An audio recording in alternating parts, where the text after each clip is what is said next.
ഇന്ന് രാവിലെ എൻ്റെ ബ്രേക്ക്ഫാസ്റ്റ് എന്താണെന്ന് എൻ്റെ കൂട്ടുകാർക്ക് അറിയാമോ? വാഴയിലയിൽ പുഴുങ്ങിയ ഇഡ്ഡലിയാണ്. എൻ്റെ കൂട്ടുകാർ ഇങ്ങനെ വാഴയിലയിൽ ഇഡ്ഡലി പുഴുങ്ങാറുണ്ടോ? ഞാൻ അതുകൊണ്ടാണ് ഇന്ന് ഈ വീഡിയോ ചെയ്തത് കേട്ടോ. അപ്പം ഒന്നുമില്ല, ഇങ്ങനത്തെ ചെറിയ പാത്രങ്ങളോ ചെറിയ ഗ്ലാസ്സോ ഉണ്ടെന്നുണ്ടെങ്കിൽ വാഴയില ഇങ്ങനെ ഇറക്കി വെക്കുക, അതിലേക്ക് മാവ് കോരി ഒഴിച്ച് ഉണ്ടാക്കി കഴിഞ്ഞ് കഴിഞ്ഞാൽ ഇങ്ങനത്തെ വാഴയില ഇഡ്ഡലി റെഡിയാണ്. ഓക്കെ, അപ്പം ഞാനിന്ന് വാഴയില ഇരുത്തിയതൊന്നും അത്ര ശരിയായിട്ടില്ല. അപ്പോൾ അതുകൊണ്ട് ചെറിയ അകത്തോട്ടും പുറത്തോട്ടൊക്കെ ആയിപ്പോയി കേട്ടോ. അങ്ങനെയുള്ള പ്രശ്നമേ ഉള്ളൂ. പക്ഷേങ്കിൽ ആ ഒരു വാഴയിലയുടെ ഒരു ടേസ്റ്റ് നല്ല എന്താ പറയുന്നത്, കഴിക്കാൻ നല്ല ടേസ്റ്റാണ്. അപ്പോൾ അതുകൊണ്ടാണ് ഞാൻ ഈ വീഡിയോ എൻ്റെ കൂട്ടുകാരുടെ അടുത്ത് ഷെയർ ചെയ്യുന്നത്. എൻ്റെ കൂട്ടുകാർ ഇഡ്ഡലി ഇങ്ങനെ ഉണ്ടാക്കാറുണ്ടോ? ഉണ്ടാക്കാറില്ലെങ്കിൽ ഒരു പ്രാവശ്യം ഇങ്ങനെ ട്രൈ ചെയ്ത് നോക്കൂ. ആ ഇലയുടെ മണമൊക്കെ നല്ല ടേസ്റ്റ് കേട്ടോ. അപ്പം ഇടയ്ക്ക് ഇങ്ങനെയൊക്കെ ഉണ്ടാക്കി കഴിക്കണം. പിന്നെ വേറെ കാര്യം പറയാൻ പറഞ്ഞത്, എൻ്റെ കൈ ഒരുവിധം റെഡിയായി കേട്ടോ. അതിൻ്റെ ആ ഇത് ഞാനായിട്ട് പൊട്ടിച്ചു. കാരണം വെച്ച് കഴിഞ്ഞാൽ അതിങ്ങനെ ഇരുന്ന് വിങ്ങുന്നുണ്ടായിരുന്നു. അത് പൊട്ടിച്ച് കഴിഞ്ഞിട്ട് പിന്നെ എന്തൊക്കെയോ മരുന്നുകളൊക്കെ ഇട്ടിട്ട് ഒരുവിധം ഓക്കെ ആയിട്ടുണ്ട്. അപ്പോൾ ഇന്ന് ഇഡ്ഡലി ആയിരുന്നു. അപ്പോൾ ഇന്നലെ ഞാനാണെങ്കിൽ ഇഡ്ഡലി വെള്ളത്തിൽ ഇട്ടെന്ന് പറഞ്ഞു. ആക്ച്വലി ഇഡ്ഡലിക്ക് വെള്ളത്തിൽ ഇട്ടെന്ന് പറയണമായിരുന്നു. അതിനെല്ലാവരും എന്നോട് കുറേ കളിയാക്കി. ഇന്നലെ ഇഡ്ഡലി വെള്ളത്തിൽ ഇട്ടിട്ട് പുതിയ റെസിപ്പി എന്താ വീണതൊക്കെ ചോദിച്ചിട്ട് കുറേ പേര് എന്നോട് ചോദിച്ചായിരുന്നു. ഓക്കെ, ഒരു ടങ് സ്ലിപ്പ് ആയതാ ഡിയർ. ഓക്കെ, അങ്ങനെ സംഭവിച്ചാണ്. അപ്പോൾ അതിൻ്റെ കൂടെ ഇന്ന് സാമ്പാർ വെച്ചു. അത് കഴിഞ്ഞിട്ട് ചമ്മന്തി. അപ്പം എൻ്റെ കൂട്ടുകാർ വിചാരിക്കും ഇതെന്തേ ഒരു ഇഡ്ഡലിയോ കഴിക്കത്തുള്ളൂ. ഒരു ഇഡ്ഡലി അല്ല മക്കളെ, അതിൻ്റെ കൂട്ടത്തിലുണ്ടല്ലോ എൻ്റെ മക്കൾ കുഴച്ച് വെച്ചത് കുറേ ഇവിടെ ഇരിപ്പുണ്ട്. ഇത് ഞാൻ തന്നെ തിന്നണം. വേണമെങ്കിൽ എനിക്കത് കളയാമായിരുന്നു. പക്ഷേങ്കിൽ ഞാനൊരു സാധനം ഞാൻ കളയത്തില്ല. അവന്മാരിങ്ങനെ സ്പൂണിനകത്ത് സാമ്പാറും ചട്നിയും കൂടെ ഒഴിച്ച് മിക്സ് ചെയ്തതാണ് കേട്ടോ.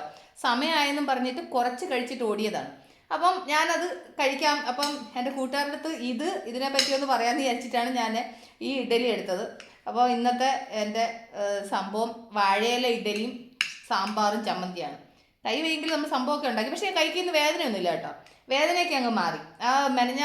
ഇത് പൊട്ടിച്ച് കഴിഞ്ഞപ്പോഴത്തേന് തന്നെ എനിക്ക് ആ വേദന ഒരുപാട് അങ്ങ് മാറി. ഇനി ആ തൊലി ഇളകി പോവാതിരുന്നാൽ മതി. അതൊന്ന് പുതിയൊരു തൊലി വരുന്നത് വരെ അത് അങ്ങനെ അങ്ങ് ഇരുന്നിട്ട് റെഡി ആയി കഴിഞ്ഞാലും കൊണ്ട് കുഴപ്പമില്ല.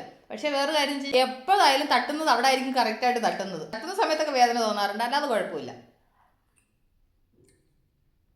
അപ്പം എൻ്റെ ഇന്നത്തെ ബ്രേക്ക്ഫാസ്റ്റ് ഇതാണ്. വാഴയില ഇഡ്ഡലിയും സാമ്പാറും ചമ്മന്തിയാണ്. പിന്നെ ഇവിടെ എന്താ പറയുന്നത്, തട്ട ഇഡ്ഡലി എന്ന് പറഞ്ഞുണ്ടാക്കും കേട്ടോ. ഇവിടെ ഉള്ളവർ തട്ട ഇഡ്ഡലി എന്ന് പറഞ്ഞാൽ ചെറിയ പാത്രം, അതിനകത്ത് സെയിം നമ്മളുടെ ഈ മാവ് ഇങ്ങനെ കോരി ഒഴിച്ചിട്ട് ഇങ്ങനെ ആവിയിൽ വേവിച്ചെടുക്കും. അത് എന്നിട്ട് ഇങ്ങനെ പീസായിട്ട് മുറിച്ചിട്ട് അങ്ങനെ നമുക്ക് ഈ കടകളിലൊക്കെ മേടിക്കാൻ കിട്ടും. അങ്ങനെ ഇവിടെ തട്ട ഇഡ്ഡലി എന്ന് പറഞ്ഞ് കിട്ടും. തട്ടയെന്ന് പറഞ്ഞാൽ പാത്രം എന്നാണ് അതിൻ്റെ അർത്ഥം. ഓക്കെ, അതിനകത്തുള്ള ഇഡ്ഡലി. അപ്പോൾ ഇന്നത്തെ ഒരു വെറൈറ്റി ടേസ്റ്റ്, വാഴയിലക്കകത്ത് പുഴുങ്ങിയതുകൊണ്ട് ഒരു പ്രത്യേക ടേസ്റ്റ്. അപ്പോൾ അതെൻ്റെ കൂട്ടുകാരായിട്ട് ഷെയർ ചെയ്യാം. പിന്നെ എൻ്റെ കൈയൊക്കെ ഒരുവിധം ഓക്കെ ആയെന്ന് പറയാം. പിന്നെ അത് കഴിഞ്ഞിട്ട് എന്താ, ഇങ്ങനെ കുറച്ച് കാര്യങ്ങളൊക്കെ പറഞ്ഞിട്ട് കൂട്ടുകാരോട് കുറച്ച് കുശലങ്ങളൊക്കെ പറയാമെന്ന് വിചാരിച്ചു.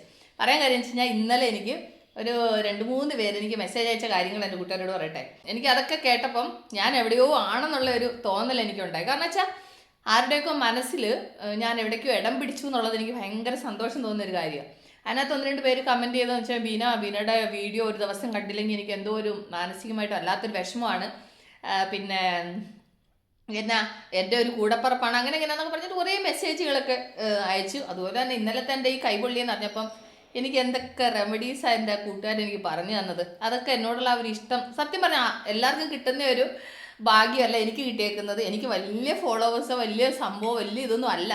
ഒരു 40K അടുക്കാറായിട്ടുണ്ട് നമ്മുടെ ഫോളോവേഴ്സ്. നമ്മുടെ ഇത്ര ചെറിയൊരു ഫാമിലിയാണ്. എന്നാൽ കൂടി ഉണ്ടല്ലോ, എനിക്ക് 40,000 പേരെന്ന് ചോദിച്ചാൽ ആ 40,000 പേര് കട്ടയ്ക്കാണ് എന്നോട് കൂടെ.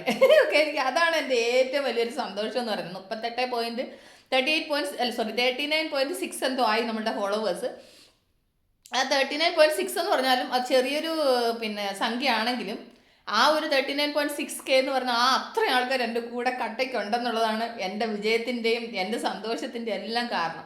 ഇന്ന് ഒരുപാട് സന്തോഷം തോന്നി. കാരണം വെച്ചാൽ ഇന്നലെ ആ മെസ്സേജുകൾക്കൊക്കെ ഞാനാണെങ്കിൽ കമൻറ്റ് റിപ്ലൈ ചെയ്ത് കാരണം വെച്ചാൽ ഒരു കമൻറ്റ് പോലും മിസ്സാവരുതെന്ന് വെച്ചാൽ എല്ലാത്തിനും ഞാൻ റിപ്ലൈ ചെയ്തായിരുന്നു കേട്ടോ.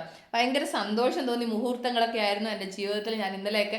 കാരണം വെച്ചാൽ എനിക്ക് എന്തെങ്കിലും ഒരു ഇതെന്ന് പറഞ്ഞാലും എത്രയോ പേര് എന്നെ ഇഷ്ടപ്പെടുന്നു. കാരണം വെച്ചാൽ ഞാൻ ഇങ്ങനെയാണ് കേട്ടോ. ഞാൻ അകവും പുറമല്ല ഇങ്ങനെ തന്നെ. കാരണം വെച്ചാൽ എനിക്ക് ഇതിനകത്തൊരു അഭിനയിക്കാനൊന്നും എനിക്കറിയത്തില്ല. എന്തുണ്ടെന്നുണ്ടെങ്കിലും ഇങ്ങനെ തന്നെ. ദേഷ്യം വന്നാലും എൻ്റെ വീട്ടിലായാലും കൂടി ദേഷ്യം വന്നാൽ ദേഷ്യം തന്നെ ഞാൻ കാണിക്കും.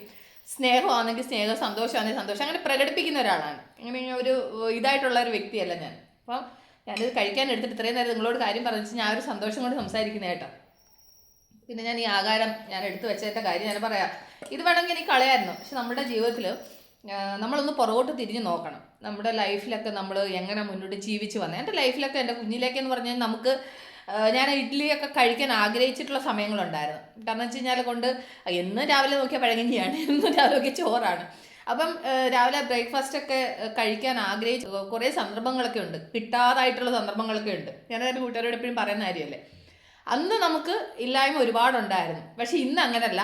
ഇന്ന് എനിക്ക് എൻ്റെ നിറവിൽ കഴിക്കാനും കുടിക്കാനും എല്ലാം എൻ്റെ അപ്പച്ചൻ എനിക്ക് തന്നിട്ടുണ്ട്. എൻ്റെ ദൈവം തമ്പുരാൻ എന്നെ അത്ര അനുഗ്രഹമായിട്ട് നിർത്തിയിട്ടുണ്ട്. പക്ഷെ ഞാൻ ഇത് കളഞ്ഞാൽ അത് ഞാൻ ദൈവത്തോട് കാണിക്കുന്ന നിന്നെയാണ്.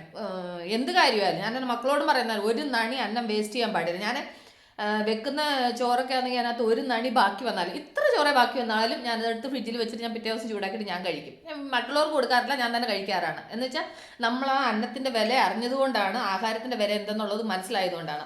അതുകൊണ്ട് ഞാൻ ഇങ്ങനെ അറിഞ്ഞ് ഞാൻ പെരുമാറുന്നത് കൊണ്ടായിരിക്കാം എൻ്റെ അപ്പച്ചൻ ഞാൻ ആഗ്രഹിക്കുന്ന എല്ലാ കാര്യങ്ങളും തക്ക സമയത്ത് എനിക്ക് എല്ലാ കാര്യങ്ങളും തരുന്നുണ്ട് കേട്ടോ. ഞാൻ ഇന്നത് തിന്നണമെന്ന് ആഗ്രഹിച്ചാലും, ഇന്നത് കുടിക്കണമെന്ന് ആഗ്രഹിച്ചാലും, ഇന്നത് വേണമെന്ന് ആഗ്രഹിച്ചാലും എല്ലാം ആ സമയങ്ങളിൽ അപ്പച്ചൻ എനിക്ക് എത്തിക്കുന്നുണ്ട്. അതൊക്കെ ജീവിതത്തിൽ ദൈവത്തിന് എത്ര നന്ദി പറഞ്ഞാലും മതിയാവത്തില്ല. അപ്പോൾ രാവിലെ കുറച്ച് കുശലങ്ങൾ ഇങ്ങനെ പറയാൻ വേണ്ടി വന്നതാട്ടോ. കാരണം വെച്ച് കഴിഞ്ഞാൽ ഇന്നലത്തെ കുറേ മെസ്സേജുകളും കാര്യങ്ങളും, പിന്നെ എൻ്റെ ഇല ഇഡ്ഡലിയും വാഴയില ഇഡ്ഡലിയെക്കുറിച്ച് ഒരു കൂട്ടുകാരോടൊന്ന് പറയാം എന്നൊക്കെ വിചാരിച്ച് വന്നതാണ്. അപ്പോൾ ഇന്നത്തെ കാര്യങ്ങൾ ഇതൊക്കെയാണത്. കുറച്ച് കഴിഞ്ഞാൽ അടുത്ത വീഡിയോ ആയിട്ടൊക്കെ ഞാൻ ഉടനെ വരുന്നതായിരിക്കും. അപ്പോൾ ഞാൻ ഈ ബ്രേക്ക്ഫാസ്റ്റ് ഒന്ന് കഴിക്കട്ടെ. അപ്പോൾ നമുക്ക് ഉടനെ അടുത്ത വീഡിയോ ആയിട്ട് വീണ്ടും കാണാം. Okay, take care, by.